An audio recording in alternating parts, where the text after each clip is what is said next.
src naš pogum in našo odgovornost pri izvedbi projekta Digitalizacija SKAZ-a 5.0, kjer si želimo ne samo izboljševati našo proizvodnjo, ampak predvsem želimo, da bodo naši sodelavci imeli največ od tega projekta.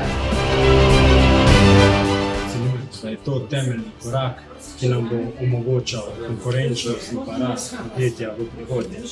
Gre za celostno digitalno preobrazbo velike vrednosti.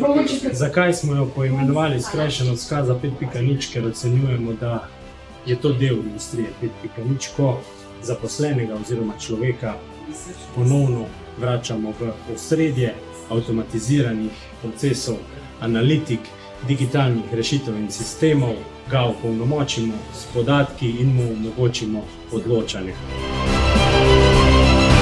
Kje vidite, ne vem, zadeve SKAZ-a čez recimo 5 let? Digitalno zelo napredno, trendsetter oziroma nekako vodilnega na področju trajnostnih rešitev, materialov, z rastjo, z zadržano kakovostjo in pa predvsem rastjo lastne blagovne znamke, kjer bomo še bolj drzni, kot smo bili do sedaj. Veliko dajemo na dokončni preboj na francoskem in pa nemškem trgu, saj nekako tukaj tudi v Franciji prihaja zakonodaja z 1.1.2024, ki bo narekovala, da morajo vsa gospodinjstva oziroma vsako gospodinjstvo biti sposobno ločevati in nekako zmanjševati obseg bioloških odpadkov.